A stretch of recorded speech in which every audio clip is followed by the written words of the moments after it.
அறிவோம் நன்றாழ்க குருவாழ்க குருவே துணை. பூண்டி மகான் பொன்னடி கமலம் போற்றி. கலர் சுவாமிகள் பொன்னடி கமலம் போற்றி. சிறிய இடைவெளி. மறுபடியும் உங்ககிட்ட அவசியம் பேசணும்னு மனசுல ஒரு பெரிய சிந்தனை. தொடர்ச்சியா ஏற்பட்ட சில அனுபவங்கள். எப்படி இந்த லோகத்துல இறை சக்தி இருக்கோ அதே மாதிரி 14 லோகத்திலையும் பித்ருலோகம்னு இருக்கு இல்லையா? பித்ருலோகத்தில் இருக்கக்கூடியவங்க தான் நம்மளுடைய முன்னோர்களாக இருக்காங்கங்கிறது நமக்கு எல்லாருக்கும் தெரியும். கண்ணெதிர பார்க்கக்கூடியவங்களுக்கு எல்லா விஷயங்களும் பண்ணிடலாம். ஆனால் அந்த பித்ருலோகத்தில் இருக்கிறவங்களுக்கு ஒரு சில நடைமுறைப்படி தான் அவங்களுக்கு தேவைகளை நம்ம சரி செய்ய முடியும் அப்படிங்கிறது எல்லாரும் தெரிஞ்ச விஷயம். எனக்கு ஏற்பட்ட ஒரு அனுபவம், கலர் சுவாமிகளுடைய அடியாராக இருக்கிறவருக்கு ஏற்பட்ட அனுபவம். அதோடு கூட இந்த காலகட்டத்தில் நம்ம என்ன செஞ்சால் அது நிறைவான ஒரு நிலைக்கு போகும் அப்படிங்கிறதுக்கான ஒரு பதிவாக தான் இதை நான் இன்னைக்கு உங்கள்கிட்ட சொல்லிட்டு இருக்கேன். நான் இருக்கிற பகுதியில் சிவன் கோயில், சிவன் கோயிலுக்கு எழுத்தாப்புல ஒரு குளம் இருக்கும். அந்த குளத்து கரையிலேயே சுற்றி ஆலமரம். இந்த சிவன் கோயிலுக்கு அப்படியே நேர் எதிரில், அதாவது குளக்கரைக்கு மறுபக்கம் எப்போதுமே இந்த நீத்தாருக்கான கடன்கள் இதெல்லாம் செய்வாங்க. அதே நேரம் இந்த பித்தர்களுக்கான அந்த சடங்குகளும் செய்வாங்க. ஒரு நாள் நான் வாகனத்தில் போயிட்டு இருக்கும் பொழுது இந்த சிவன் கோயிலுக்கு எழுத்தாப்புலேயே இருக்கக்கூடிய அந்த ஆலமரம் கொஞ்சம் தள்ளி இருக்கும். அந்த ஆலமரத்தில் பார்க்குறேன், நிறைய வெண்மையான சுரூபங்கள் உட்காந்துருக்கு. அதுவும் 2 கிளையில் 2ஆகவும் 3ஆகவும் தனியாகவும். சில இது அப்படியே அமைதியாக உட்காந்துருக்கு, சில இது நிறைய பேசிக்கிட்டு இருக்கிற மாதிரி ஒரு தோற்றத்தில் அமர்ந்திருக்கு. இன்னது இவ்வளோ காலம் நம்ம இந்த பகுதியில் இருக்கோம், ஆனால் இன்னைக்கு பார்க்கும்போது மட்டும் இந்த மாதிரி ஒரு சூழ்நிலை இருக்கு. இது கனவா இல்லை நினைவா என்னன்னு புரியலையே அப்படின்னு சொல்லி அந்த அத்தனை சுரூபத்தையும் பார்க்கும்போது எல்லாம் தூய வெண்மையில் இருந்தது. அப்போ எனக்கு சடனாக மனசில் என்ன தோணுச்சு, எல்லாம் ஆத்மாக்கள், ஆத்மாக்கள் இந்த மரத்தில் நிறைஞ்சிருக்கு அப்படிங்கிற சிந்தனையோட நான் கடந்து போயிட்டேன். அதுக்கு அடுத்த நாள் பார்க்குறேன், எந்த ஆலமரத்துக்கு மேலே நான் பார்த்தனோ அதற்கு கீழேயே ஒரு 4-5 பேர் உட்கார்ந்து இந்த தர்ப்பணம் கொடுக்குற வேலைகளை செஞ்சுட்டு இருக்காங்க. அப்போ நான் அந்த பக்கம், பொதுவாக அங்கே தானே கொடுப்பாங்க, ஏன் இந்த பக்கம் இன்னைக்கு கொடுக்குறாங்க அப்படின்னு பார்த்தா அந்த இடத்துலேருந்து இந்த இடத்துக்கு மாற்றிட்டாங்க.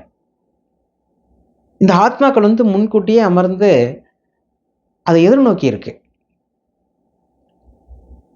இதை என்னுடைய ஆன்மீக தொடர்பில் இருக்கக்கூடிய தஞ்சையில் இருக்கக்கூடிய கனக சபாபதி அடியார்கிட்ட நான் அதை பற்றி பேசுகிறேன்.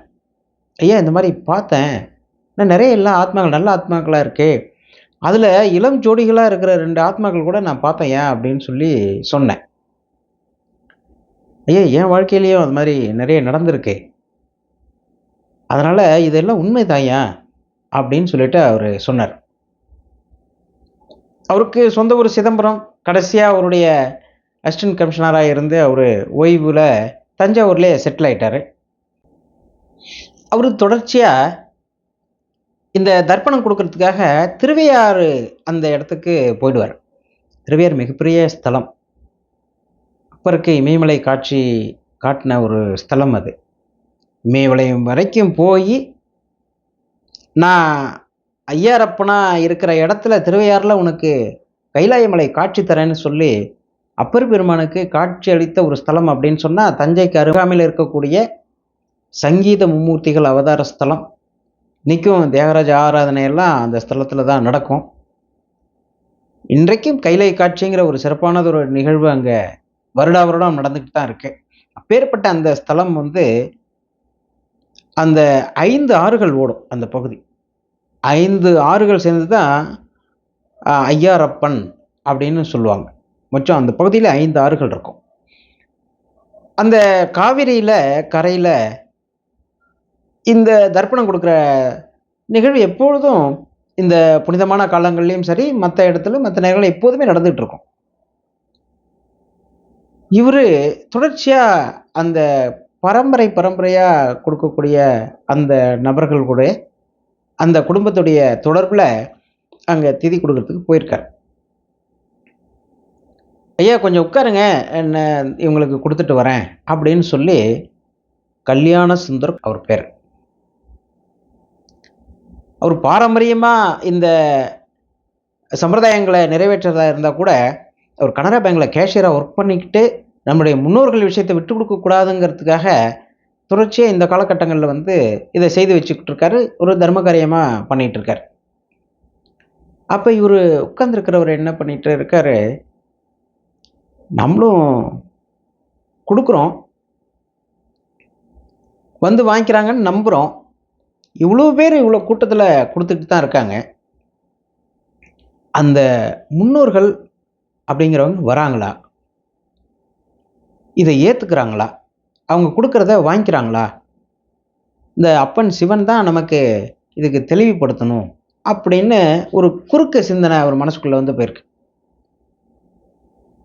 அப்ப அவருக்கு கிடைத்த காட்சி என்ன அப்படின்னா, அவ்ளோ கும்பல்லயும் அந்த பெரும் ஜனத்திரள்ல குடுத்துட்டு இருக்காங்க இல்லையா? அவங்களுக்கு பின்னாடி பிளாக் அண்ட் ஒயிட் மாதிரி 2, 2 ரூபங்களா நெறைய ஆத்மாக்கள் நின்னுட்டு இருந்திருக்கு. ஒரு பயந்து போய் திகைச்சு போயிட்டாரு. என்ன இப்பதான் நெனச்சோம், நமக்கு இப்படி ஒரு காட்சி கிடைக்குதே! அப்படின்னு சொல்லி கொஞ்சம் கூர்ந்து பார்த்திருக்காரு. இப்ப அவரு சொன்ன விஷயம் என்ன அப்படின்னா, சில ஆத்மாக்கள் ஆவலோட, ஆசையோட அவங்க குடுக்கிறத வாங்கிக்கிறதுக்கு தயாரா இருக்கு.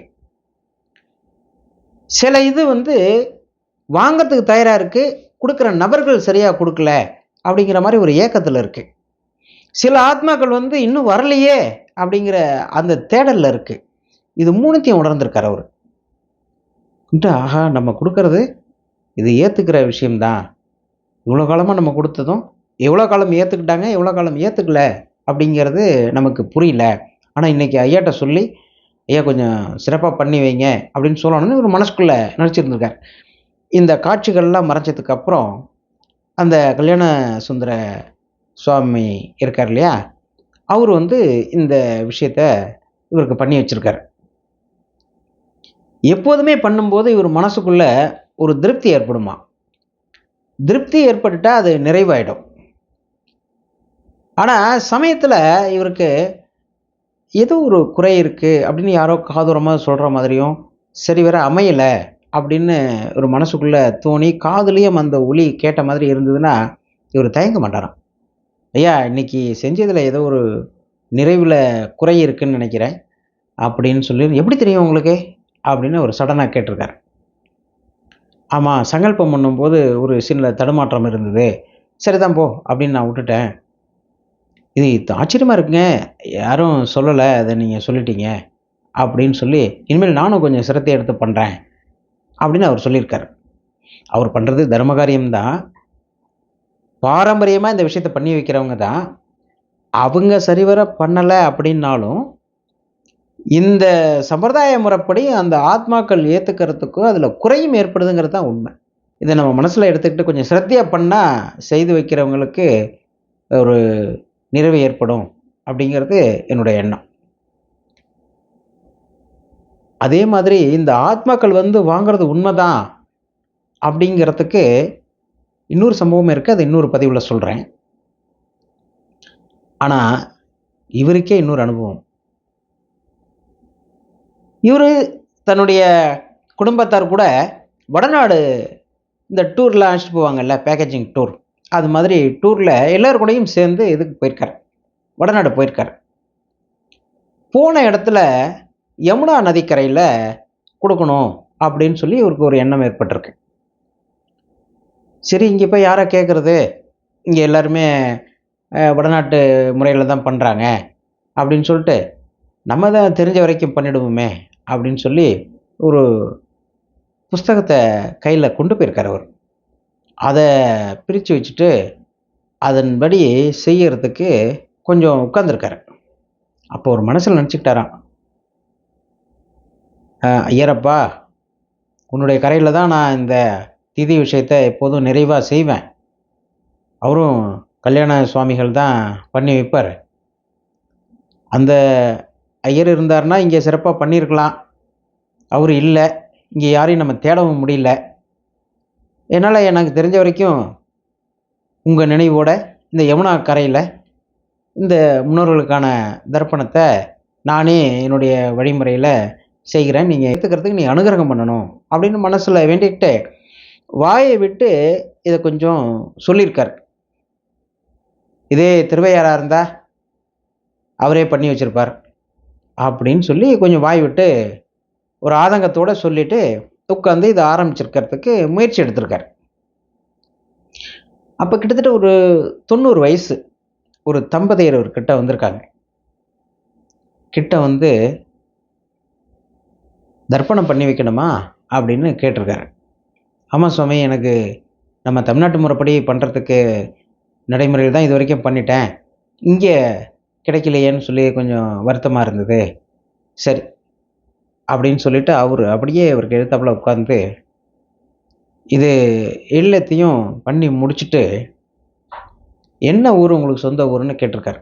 நான் தஞ்சாவூருங்க, நான் இந்த மாதிரி திருவையாறில் தான் எப்போதும் இதை போய் செய்வேன், எனக்கு வந்து இந்த கல்யாண ஐயர் தான் பண்ணி வைப்பார் அப்படின்னு சொன்ன உடனே அவர் சடார்னு அவரை பார்த்துருக்காரு.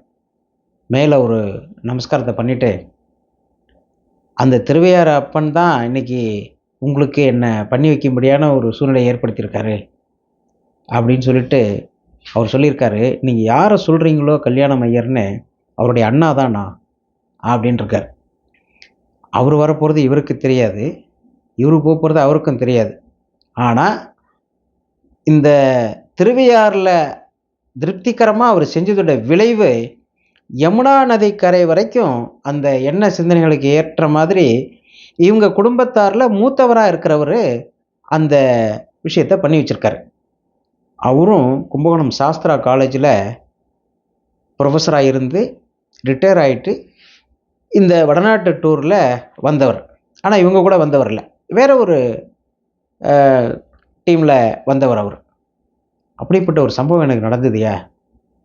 அதனால் பிதர்கள் வந்து பாரம்பரியமாக ஒரு சில பேர் பண்ணி வைக்கும்போது அதை விரும்பி ஏற்றுக்கிறதும் இதில் ஒரு சம்பவம் இருக்குது அப்படிங்கிறத எனக்கு உணர்த்தினார். எனக்கு ஏற்பட்ட இந்த ஆலமரத்தில் ஆத்மாக்களுடைய காட்சி, அவருக்கு திருவையாறில் எல்லா ஆத்மாக்களும் அதை ஏக்கத்தோடையும் ஆர்வத்தோடையும் வருத்தத்தோடையும் வாங்கிக்கிற விஷயத்தோட காட்சி, இந்த ஆத்மாக்களுடைய எண்ண அலைகளுக்கு ஏற்ற மாதிரி மதுராவில் நடந்த காட்சி, இதெல்லாம் ஒரு சம்பவமாக இருந்தால் கூட எனக்கு ஏற்பட்ட அனுபவம். அப்பாவுக்கு கொஞ்சம் நேரம் சரியில்லை, அதனால் நாம் ஒரு சின்ன விஷயம் பண்ணணும் அப்படின்னு சித்தர் நெறிமுறைப்படி இருக்கிற ஒரு அடியார் கூட நான் கும்பகோணம் அருகாமையில் இருக்கிற நாச்சியார் கோயிலுக்கு பயணம் பண்ணுறேன். அப்போ கரெக்டாக ஒரு 10-11 மணி இருக்கும்.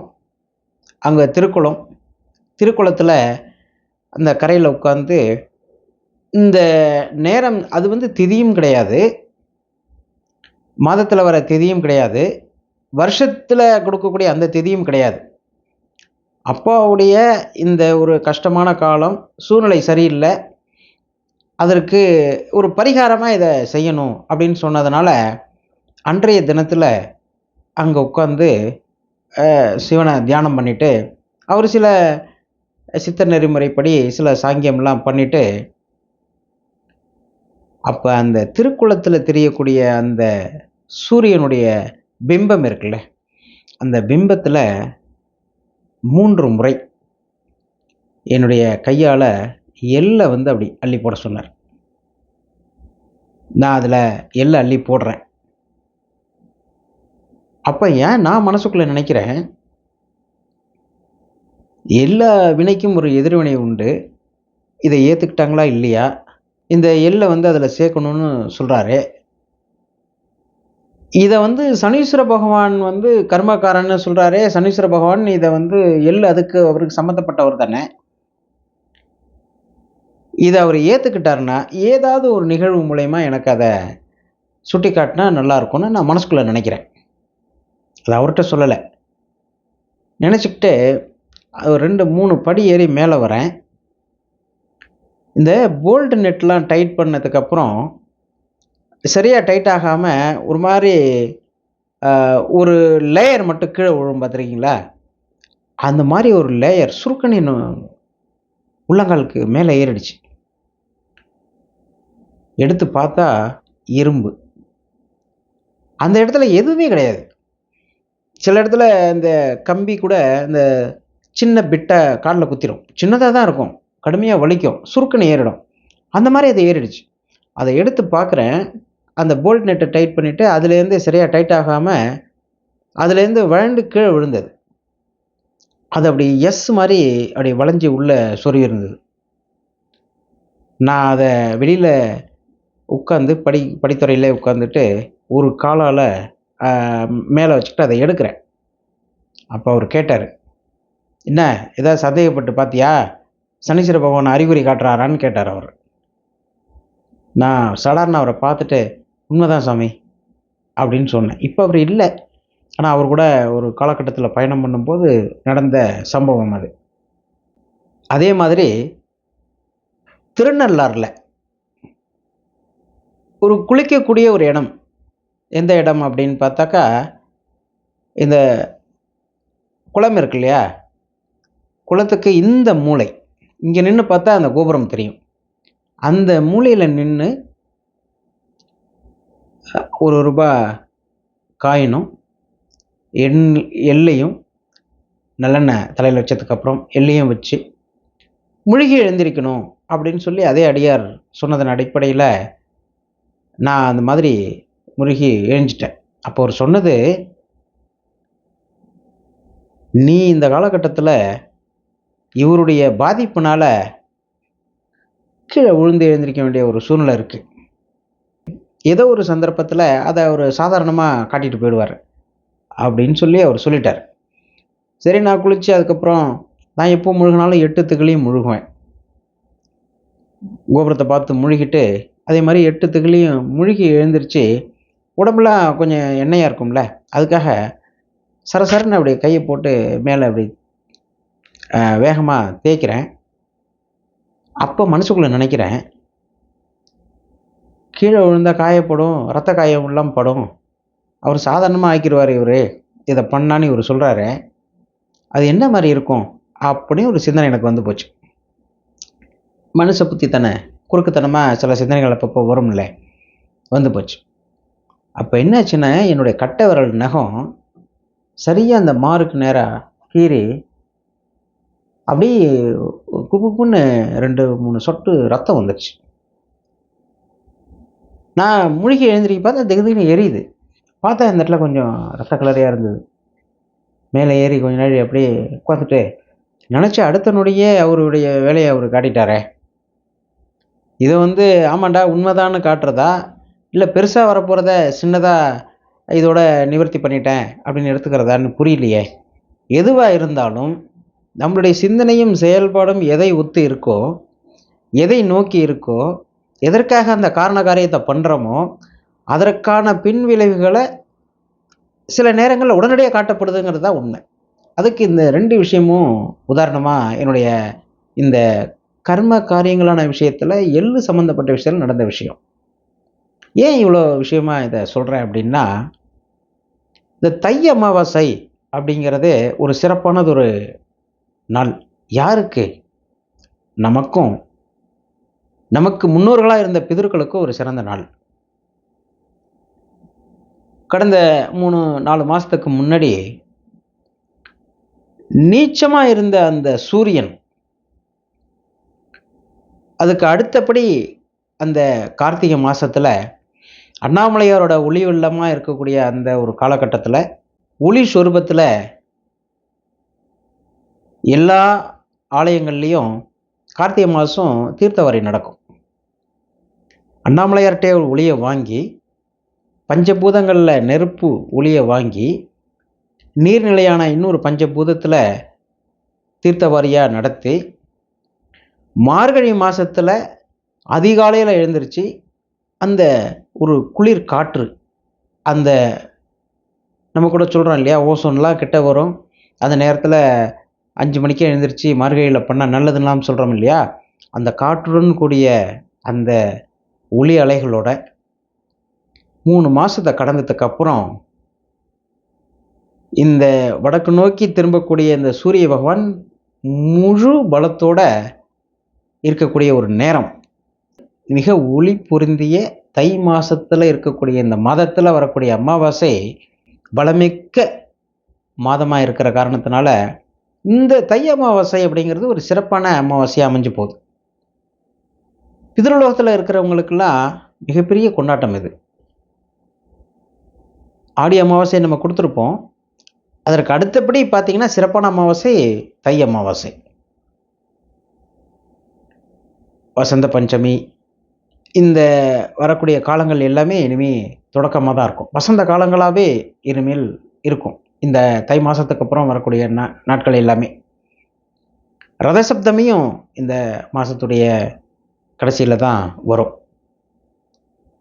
சூரியனுடைய ஒற்றை தேர் திரும்பக்கூடிய 7 நாட்களும் இந்த காலகட்டத்தில் தான் நடக்கும்.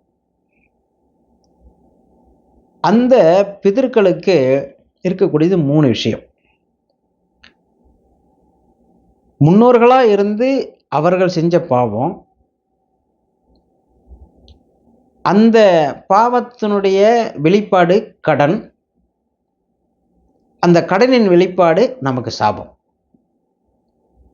அப்போ நமக்கு கிடைக்கக்கூடிய இந்த சாபம் அப்படிங்கிறது எதனால் ஏற்படும் அப்படின்னா, பிதர்களுக்கு செய்யலைன்னா அது கடனாக போகும். அந்த கடனை அடைக்கலை அப்படின்னு சொன்னால் அவங்களுக்கு நிவர்த்தி இருக்காதுங்க. இன்னைக்கு இந்த காணொளி பதிவு பண்ணணும் அப்படிங்கிற ஒரு சிந்தனையில் இருக்கும் பொழுது, பொள்ளாச்சியில் அகஸ்தியர் பெருமான் பேசக்கூடிய ஒரு அம்மையார் இருக்காங்க.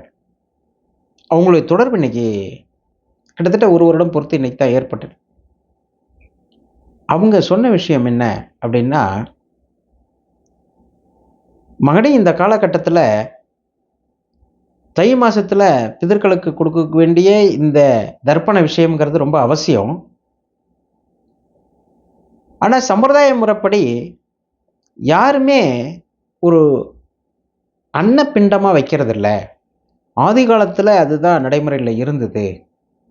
ஏன் அன்னப்பிண்டத்தை வைக்கணும் அப்படின்னு பார்த்தா, சூரியனுடைய தானியம் அப்படின்னு பார்த்தா நெல், நெல்லுலேருந்து வந்தது தான் அரிசி. அதை தான் நம்ம உணவாக்கி அன்னமாக அவங்களுக்கு அளிக்கிறோம். அதனால் பிண்டம் வைக்கும் பொழுது அன்னப்பிண்டமாக வைக்கிறது தான் சிறப்பு. இது ஒரு கோயிலில் தான் பண்ணுறாங்கன்னு சொன்னேன், திருவள்ளத்தில். பாக்கி சம்பிரதாய நடைமுறைப்படி அந்த மாவுலேயே எல்லாம் செஞ்சுருவாங்க. இதுவும் வடநாடு போனால் கோதுமை மாவுலேயே பண்ணிடுறாங்க. ஆனால் ஆதி முறைப்படி, சித்தர் முறைப்படி அன்னப்பிண்டம் தான் வைக்கணும்னு சொல்கிறாங்க.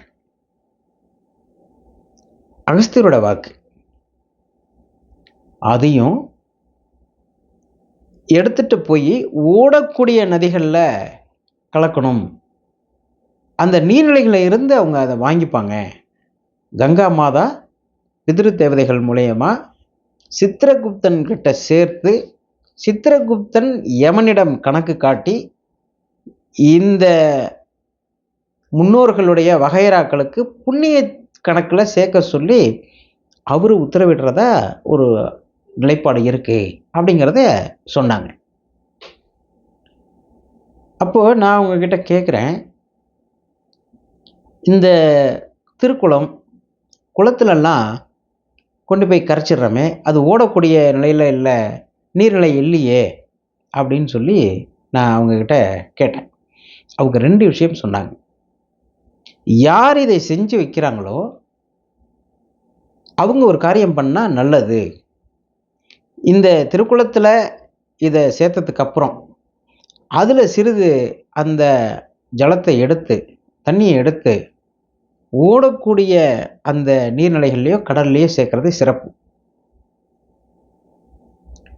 அப்படியும் சூழ்நிலை இல்லை, யாரும் செய்யறதுக்கு தயாராக இல்லை அப்படின்னா, அந்த குளத்தில் உள்ள தண்ணீர் இருக்கு இல்லையா, அதை எடுத்து பொதுவாகவே நம்ம விநாயகர் பூஜை முடிச்சதுக்கப்புறம் கலசம் வச்சு எல்லா நதிகளையும் அதில் ஆவாகனம் பண்ணி தான் பண்ணுவோம். அந்த ஆவாகன தண்ணியும் அதில் விடணும். கலச தண்ணியை அதில் விட்டாதான் அது தூய்மை பெறும் அப்படின்னு சொல்லியிருக்காங்க. இது யாருக்காக அப்படின்னா, யார் செஞ்சு வைக்கிறாங்களோ அவங்களுக்கு. நமக்கு என்ன அப்படின்னா, இந்த அன்னப்பிண்டத்தை எடுத்துட்டு போய் தண்ணியில் கரைச்சி முன்னோர்களுக்காக நாம் செலுத்தணும். இதில் நிறைய விஷயங்கள் இருக்கு. இது தர்ப்பணம் கொடுக்குற நிலை. சரி, எங்கள் ஊரில் குளம் இல்லை, ஆறு இல்லை, நான் என்ன செய்ய முடியும்? இந்த காலகட்டத்தில் செஞ்சு வைக்கிறதுக்கு நபர்களுமே அதிக கிடைக்கல அப்படிங்கிற காலகட்டத்தில் என்ன செய்யலாம் அப்படின்னா, எனக்கு ஒரு அடியார் சொன்னார் இல்லையா, சித்த நிலைப்பாட்டில் இருந்தவர். அந்த மாதிரி ஒரு பெரிய பாத்திரத்தில் சூரிய ஒளி விழற மாதிரி அந்த பாத்திரத்தை வச்சு அதில் ஆண் பெண் இருபாலருமே யாராக இருந்தாலுமே அந்த எல்லை அந்த பிரதிபிம்பத்தின் மேலே போட்டு வணங்கலாம். புஷ்பங்களை அதை போட்டு வணங்கலாம். அதற்கு எள் அன்னம் கலந்த அந்த சாதத்தை நைவேத்தியம் பண்ணி காக்கைக்கு வைக்கலாம். அதே தை அமாவாசையில் இன்னொரு விஷயம் பண்ணணும்.